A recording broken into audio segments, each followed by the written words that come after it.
Oras. Untuk mendukung channel saya ini, silahkan subscribe, like, comment, and share.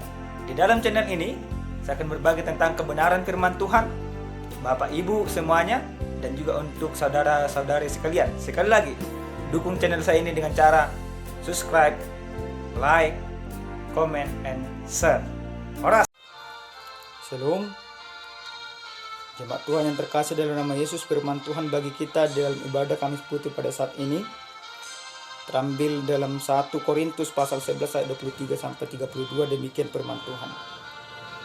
Sebab apa yang telah kuteruskan kepada kamu telah aku terima dari Tuhan, yaitu bahwa Tuhan Yesus pada malam waktu ia diserahkan mengambil roti, dan sesudah itu ia mengucap syukur atasnya, ia memecah-mecahkannya dan berkata, "Inilah tubuhku yang diserahkan bagi kamu, perbuatlah ini menjadi peringatan akan aku."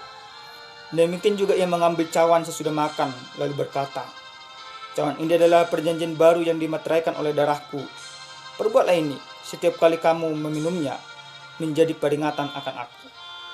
Sebab setiap kali kamu makan roti ini dan minum cawan ini, kamu memberitakan kematian Tuhan sampai ia datang. Jadi barang siapa dengan cara yang tidak layak makan roti atau minum cawan Tuhan, ia berdosa terhadap tubuh dan darah Tuhan.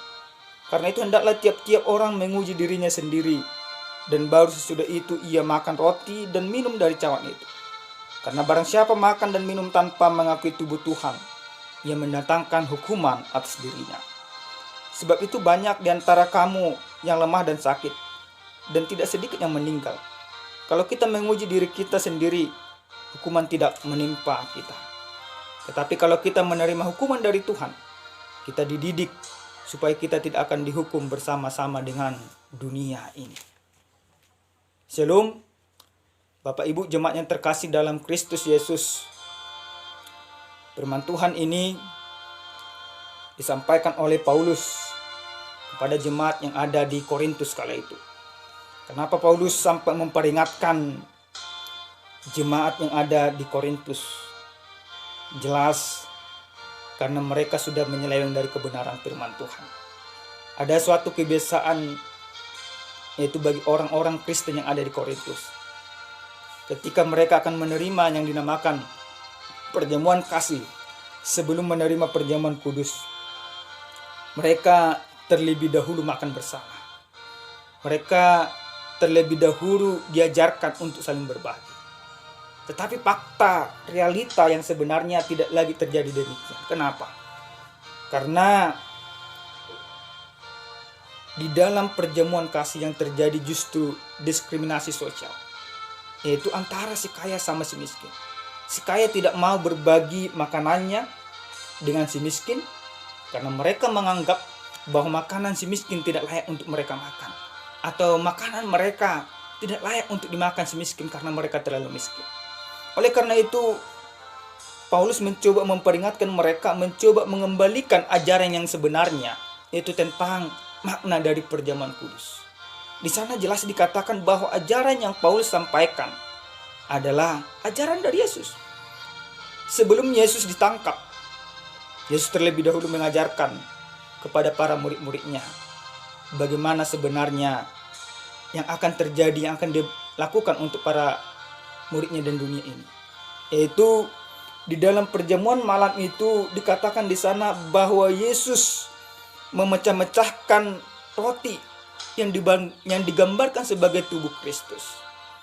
Jadi di dalam perjamuan kudus yang paling utama dan yang paling terutama, yaitu bagaimana orang percaya bahwa roti yang digambarkan sebagai tubuh Kristus dan anggur yang digambarkan sebagai darah Kristus benar-benar nyata bagi kehidupan kita. Yang artinya seperti apa? Yang artinya bahwa Yesus benar-benar mengorbankan dirinya, mengorbankan segala sesuatunya, mengorbankan kemuliaannya, bahkan sampai mati di kayu salib. Tujuannya untuk apa? Tujuannya supaya manusia mendapat keselamatan. Bapak Ibu jemaat Tuhan, Yesus memberikan segala sesuatu yang ada padanya. Yesus memberikan nyawanya sendiri untuk menebus kita. Tetapi orang-orang Korintus tidak demikian. mereka berusaha melakukan apa yang mereka anggap benar, itu dalam hal perjamuan kudus. Jadi di dalam kebenaran firman Tuhan ini ada beberapa hal yang harus kita pahami bersama. Yang pertama itu ketika Bapak Ibu jemaat Tuhan sudah menerima perjamuan kudus, atau sudah menerima Yesus sebagai Tuhan dan Juru Selamat, atau sudah percaya pada pengorbanan Yesus Kristus di kayu salib, maka satu hal yang pertama yang mau Tuhan katakan bagi kita dan bagi Bapak Ibu semuanya, yaitu engkau juga harus mau berkorban bagi sesamamu. Sekali lagi, setiap orang yang sudah mengakui Tuhan sebagai Juru Selamat, yang sudah percaya bahwa penebusan Yesus di kayu salib sudah membersihkan dirinya dari dosa, maka Bapak Ibu semuanya harus mau berkorban kepada sesamamu. Pada saat ini banyak orang yang bersikap apatis, banyak orang yang bersikap tertutup, bahkan tidak peduli kepada sesamanya. Tetapi lewat peristiwa perjamuan kudus, Yesus katakan, apa yang sudah kuajarkan kepada kamu, ajarkan juga yaitu tentang apa? Tentang pengorbanan Yesus. Maka setiap orang harus mau berkorban bagi sesamanya. Itu yang pertama. Yang kedua, yang harus kita lihat dalam kebenaran firman Tuhan ini, yaitu bagaimana orang yang sudah menerima perjamuan kudus harus lebih solider kepada sesamanya. Bapak Ibu, kalau kita hubungkan di dalam konteks kita pada saat ini, yaitu virus corona yang semakin merebak terus dari hari ke hari, bahkan semakin banyak merenggut banyak orang. Bagaimana sebenarnya kita? Bagaimana sikap kita sebagai orang Kristen? Bagaimana sikap kita sebagai orang yang sudah menerima perjamuan kudus atau yang sudah menerima pengorbanan Yesus? Maka lewat firman Tuhan ini dikatakan kita harus lebih peduli kepada sesama atau lebih solider kepada sesama. Lihat apa? Pada saat ini memang pemerintah memberikan batasan-batasan kepada kita. Tidak boleh berkerumun, tidak boleh bersalaman, tidak boleh bahkan beribadah bersama. Tetapi bukan berarti ketika kita tidak bisa berinteraksi sosial, berarti kita menghilangkan kepedulian, tidak. Tetapi lewat orang yang sudah menerima perjamuan kudus, dikatakan dalam ayat 29, barang siapa makan dan minum tanpa mengakui tubuh Kristus, tanpa mau peduli kepada sesamanya, tanpa mau berkorban kepada sesamanya, dikatakan ia mendatangkan hukuman atas dirinya. Jadi, selaku orang yang sudah menerima Kristus sebagai Tuhan dan Juru Selamat, yang sudah menerima perjamuan kudus di dalam hidupnya, maka dia harus mengakui tubuh Tuhan. Bagaimana caranya? Dengan cara lebih solidar kepada sesama. Jangan lagi ada berkata, aku lebih layak daripada engkau, sehingga engkau lebih pakai masker yang lebih keren yang harga puluhan juta, sementara kawanmu tidak mempunyai masker. Itu salah satu contoh. Ketika engkau sudah mempunyai masker, maka bagikan kepada sesama. Ketika engkau sudah mempunyai antiseptik untuk pertahanan dirimu di dalam keluargamu, maka berikan juga kepada saudaramu, kepada temanmu. Supaya apa? Supaya jangan mendatangkan hukuman bagi dirimu. Supaya apa? Supaya jangan sia-sia pengorbanan Kristus untukmu dan untuk keluargamu dan juga untuk kita semuanya. Yang ketiga, firman ini juga mengajarkan kepada kita lewat perjamuan kudus yang kembali diteguhkan oleh Paulus. Dikatakan di sana kalau kita harus memuji diri kita sendiri. Bagaimana memuji diri? Bapak Ibu jemaat Tuhan, salah satu menguji diri ketika engkau sudah percaya kepada keselamatan yang Tuhan Yesus berikan, maka salah satu menguji diri dalam situasi sekarang ini, corona. Apakah engkau masih setia untuk beribadah kepada Tuhan di dalam rumah tanggamu?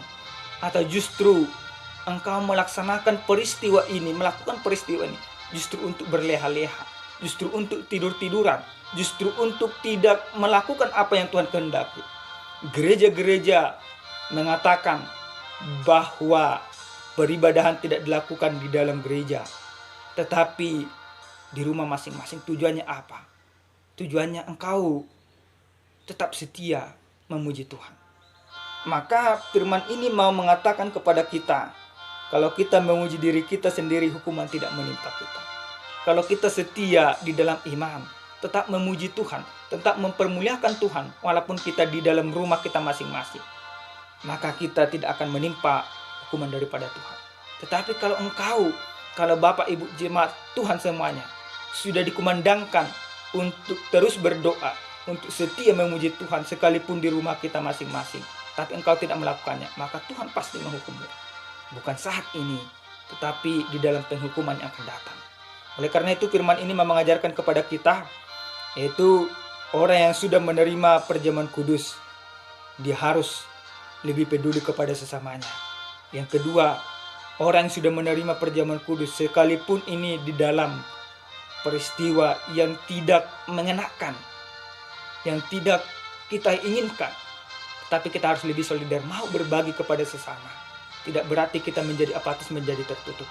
Yang ketiga, orang yang sudah menerima perjamuan kudus atau menerima pengorbanan Kristus, berarti dia harus tetap menguji dirinya lewat ibadah-ibadahnya yang dilakukan di dalam rumahnya dan juga di dalam rumah tangganya masing-masing.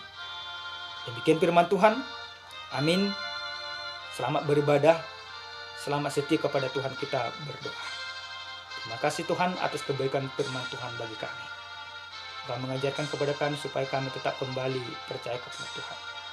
Terima kasih atas semua pengorbanan Tuhan. Ajari kami supaya kami setia untuk memuji muliakan nama-Mu. Dalam nama Yesus kami berdoa dan bersyukur. Amin. Amin. Shalom.